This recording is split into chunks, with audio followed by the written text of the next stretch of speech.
Nation of Fit in 10, it is day 6, almost 10% through the challenge.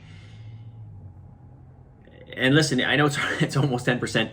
This challenge will go by fast. If you can't already see it, you will see it. It goes by super fast. But I want to remind you, still, it's a marathon. It's not a sprint, and everything catches up over time. Whether you believe it or not, you are in a deficit right now. I've heard some people say, "Oh, I'm eating like 600 or 700 or 1,000 calories more than I was eating before," and I want to remind you that that's very unlikely, because if you were, you wouldn't have the body fat amount that you have, more than likely.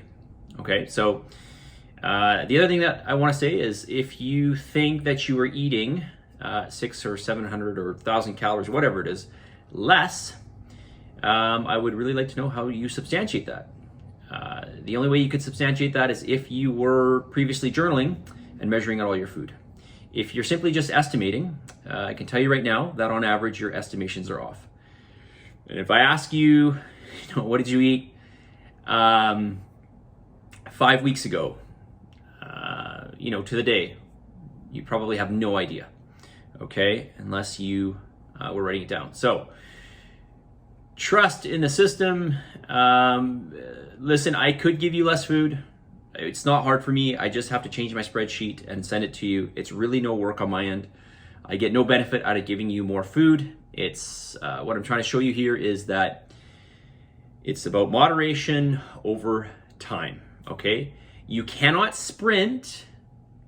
Well, you can, but you cannot sprint in the beginning and sustain that sprint. You will not last. Okay, you will not last. Reminds me of my brother when we went up to the Grouse Grind. This is a number of years ago, and my brother's a bit of a character, and he kept saying, "You just watch. I'm gonna blast you all up this thing.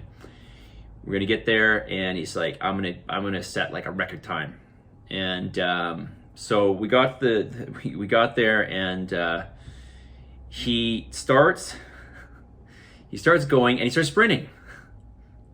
And I've done it before. I know what to expect, so I'm just sort of walking briskly. And about 2 minutes later, I meat up with him, and he's bent over with his hands on his knees, gasping for air. And I just passed him because I know that I can't go at that rate. So it's the same thing applies to diet. You have to think of this as an ongoing thing, and you will not survive. You will not be able to work a job if you start off working 20 hours a day every single day. You're going to burn out. The same thing applies to diet, and it's really not in your interest to be in super low calories, because it does have metabolic consequences, which we'll talk about more in the future. It has consequences like, loss in muscle, lean muscle mass, right? This is the number one predictor, aside from your organs and your brain, number one predictor for your basal metabolic rate. Okay, so there are reasons. There's a reason why I'm doing everything. Okay, so I want you to trust the process, and you will see that you will drop body fat. Okay. All right. I want to get back to yesterday's questions. I can't even remember if I answered this, so I'm just gonna read the last sentence here. And forgive me if I already talked about this. So this person, continuing from yesterday, I'm concerned that because I have limited calories in the past, my body's adapted to this. So now that I'm eating a more normal amount of calories, will I gain weight fat? Okay, so first of all, I'm going to say that it's very possible that you did this. Well, I'm not going to say you're lying. Certainly you probably went through periods where you were eating less, but I know it's not sustainable, which means you went through periods of either cheating or you added in more calories. I would not worry about this. As I mentioned yesterday, I've not dealt with one single person ever who's had this problem. Okay, I'm not insinuating that you're saying this, but this is sort of along the lines of like metabolic damage. So I haven't seen it. I'm sure it exists. It it definitely, you can see some amount of this if you do extreme low calorie dieting over a long period of time, but I can guarantee you that this is more than likely not the case with you. Okay, so okay, that's all I'm going to say on that. Okay, here's some reasons why, because I get a lot of this right now. A lot of people are eating all their carbohydrates because I know they think carbs are evil and they're going to get fat from eating carbs. But I want to remind you that if you're eating a reasonable amount, and remember, a reasonable amount is different for everybody because of your lean body mass and, you know, your gender and your age, but mainly your lean body mass. Those with a higher lean body mass are going to get more food. Those with a lower lean body mass are going to get less food. But here's some reasons why you want to include carbohydrates when you're trying to lose weight. Okay? We want to preserve protein for its role, dietary protein. Okay? We do not want to use protein as fuel. So we need a fuel source.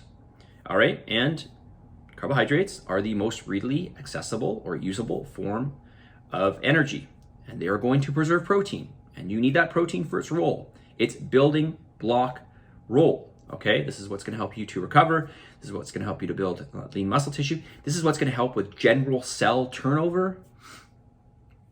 All right, this is what's going to help with hormone production, certain hormones, protein-based hormones like insulin, etc. Okay, our body is made up of protein and water essentially. Some fat, but mainly protein and water we need to get good sources, especially of essential amino acids. Okay. All proteins are made of essential amino acids. We need to get a good source of those, and we certainly don't want to use it for energy, okay? Carbohydrates are the easiest and cheapest form of energy, generally speaking. Okay, so when I say easiest, it's easiest for the body to extract the energy and utilize it to keep us functioning. Having adequate amount of carbohydrates keeps our thyroid working productively, okay? Which basically just means if you lack carbohydrates, you tend to have a lower amount of thyroid in your system, thyroid hormone. And we need this because this is a regulator of our basal metabolic rate, okay? Keeping our engine running inefficiently, right? We want our engine running inefficiently. We want our engine, our body, burning through fuel inefficiently, right? We don't want it to, we want to be able to burn lots of energy. Having carbohydrates in your diet gives you more variety, a lot more variety. Also, with carbohydrate sources, you tend to get a lot of phytonutrients and micronutrients.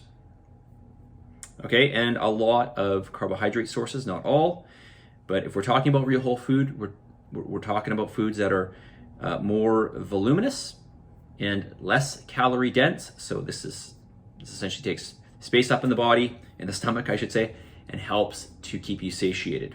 Okay, real whole food we're talking about. Not muffins or cookies or things like that. Okay, let's get to the message of the day. Let me pull up my spreadsheet. I do have it open, so. I think I do. I do.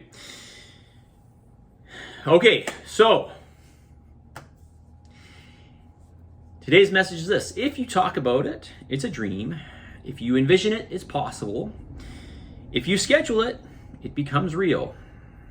I'll read it again. If you talk about it, it's a dream. If you envision it, it's possible. If you schedule it, it's real. Okay, so what does this mean? It means I want you to plan out all your food, right? Essentially, you're scheduling your food. When it comes to your workout, put it in your diary. Schedule it for the week. Not just like, I'll probably get it in this day. Schedule everything out. There was one of our winners of the challenge maybe not a number of years ago. We've only been running the challenge for 4 years. This would have been, 3 or 4 challenges ago, maybe 5. Young girl in the challenge, early 20s, student, and worked 3 jobs. I don't know how she did this because I don't think I could have done this. She worked 3 jobs. She was a full-time student taking 4 courses. And she joined the challenge. She won the challenge. And at the end, I asked her, what did you do to help you How were you so successful with everything you had to manage? She said, I had a giant calendar on my wall, like an enormous calendar. And she said, I planned out everything from the beginning. The days I was going to work out, the times, my food prep, everything. So, you know, there's a reason why this young girl won. And my point here is schedule, organize yourself. You'll be much more successful, okay? Submit and commit. I've not said that yet. I need you to submit and commit to this, okay? Don't just dip your feet in the pool. We got to jump in and we got to swim, okay? Submit and commit. Fully immerse yourself in this challenge. And as always, I'll say to you, positive energy, positive vibes. Believe in yourself. For the love of God, give some gratitude. We'll talk to you all very soon. See you guys.